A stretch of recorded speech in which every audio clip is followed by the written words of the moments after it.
message today. I don't want my roommates to hear me talking, so that's why I'm trying to be quiet.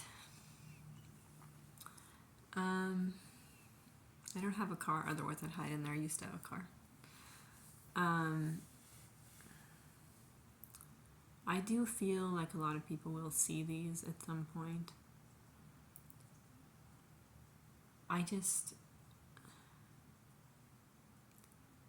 Every time I walk back into my room, I feel like Depression Dome is what I've dubbed it.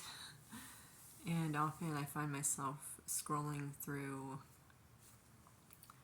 YouTube is my app of choice. But I watched a really interesting video of this woman who was talking about honor killings and how she had been abused her whole life. And when I see these things and some other things I've seen, I think, well, they had it worse than me.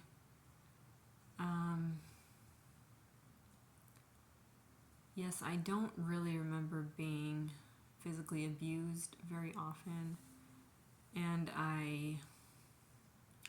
by that I would say twice in my life do I have a memory of any sort of physical abuse.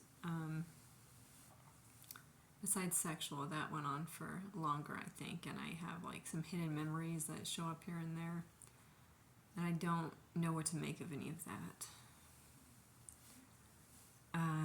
I don't know if this is going to mean anything to anybody.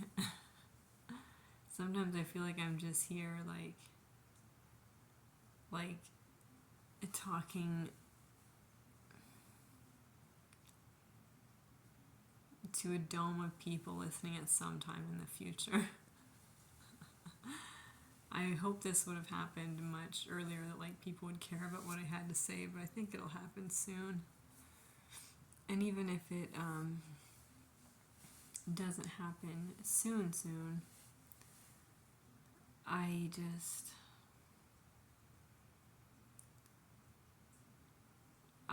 feel like I'm hanging on by a thread, and I don't want to admit myself back to a mental hospital because I know it doesn't really do any good. And am I lying to myself? I know it helped me for a time, like I'd be good for a couple weeks after I left, but then it's just like, well, I still have no friends, I have no support system, and I don't really know how to make friends. It seems like the only people I meet are men who want to get in my pants.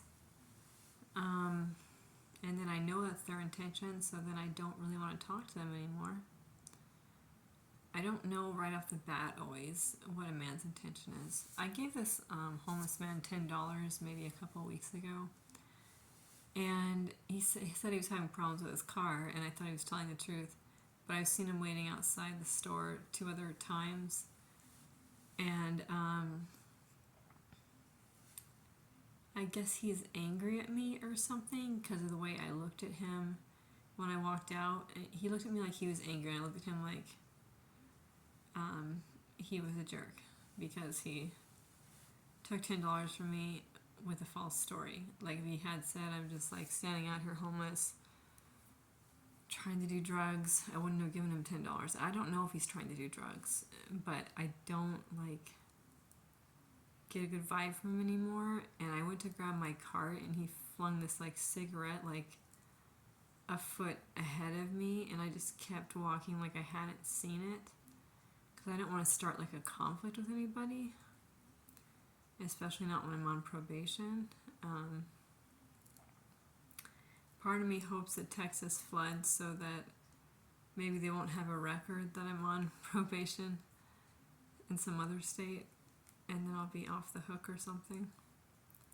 Because I never intended to hurt anybody, and I didn't. No one got hurt in the thing I was accused of, but it looked like I was trying to hurt them, so I've already explained it in other videos.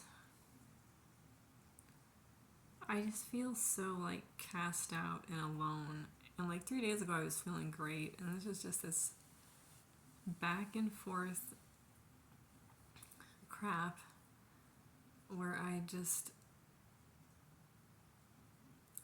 want someone to be my friend or to like understand my life experience. I talked to a counselor tomorrow. I don't know. They have an agenda. They want you off in, I guess it's 40 minutes with this particular hospital set of counselors.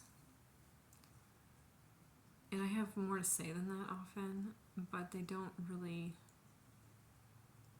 care to know, it doesn't seem. Like, why is there a profession where people can only listen to you for a certain amount of time and they tell you, like, well, later, we'll get to it later, or something. Or, like, next time. Then you're just in between, like, you've brought up all these problems and you still need someone to talk to, and you have no one to talk to for a week or two. And here, like, with these counselors, I can see through the health center I go through, it's just like every 2 weeks and it's 40 minutes. Maybe that'll be fine. I don't know.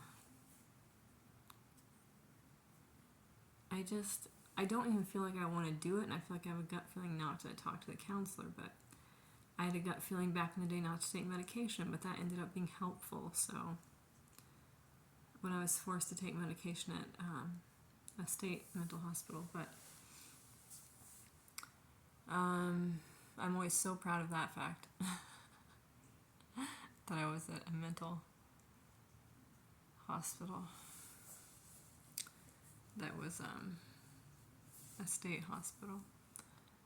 I never thought that would be me, although I kind of knew when I was growing up, like in my early 20s especially. I'm like, I almost had like sort of emotional understandings or premonitions of this stuff. Like, I felt like a year before I ended up in jail that like I was gonna end up in jail.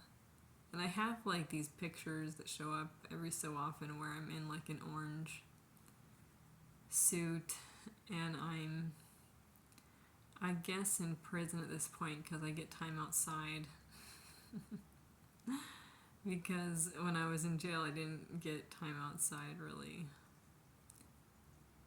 But when I was acting less crazy when I came back from mental, they let me out like every day or every other day, something like that, which was nice. You couldn't really see the moon unless you like look through the metal circular thing at the top of the concrete. But you could find places to look at the sky.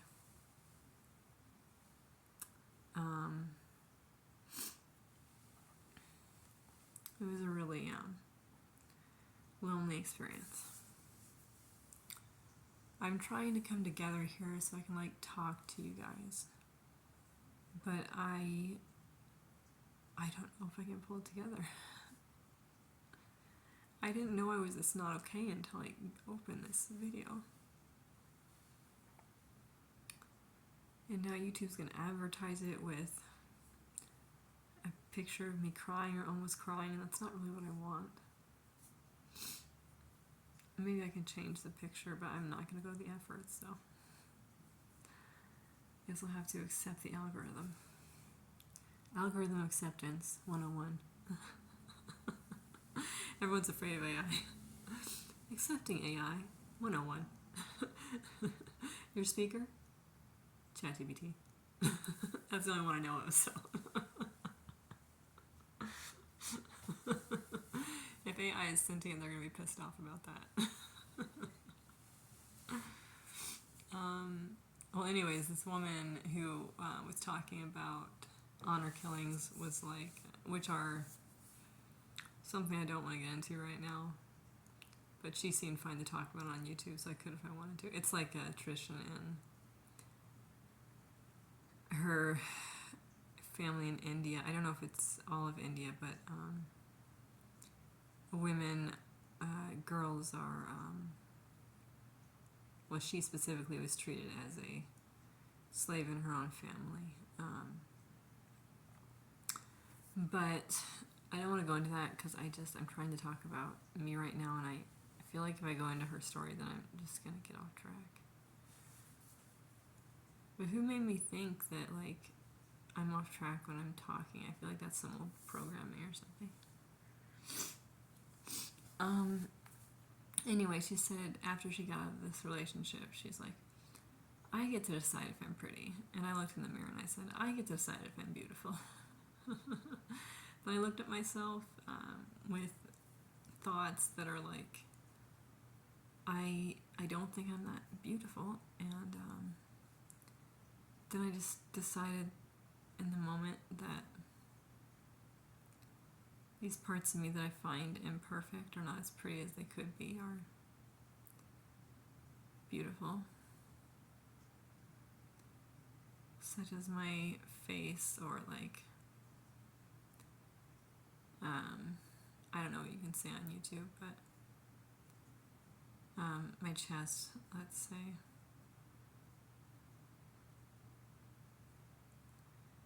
It's like I get self-conscious about it when I'm not wearing a bra.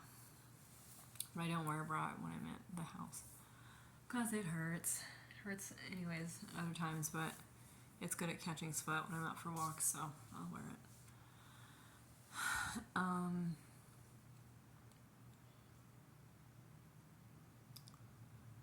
Yeah, I think I'm done with this video, but hopefully it helps somebody.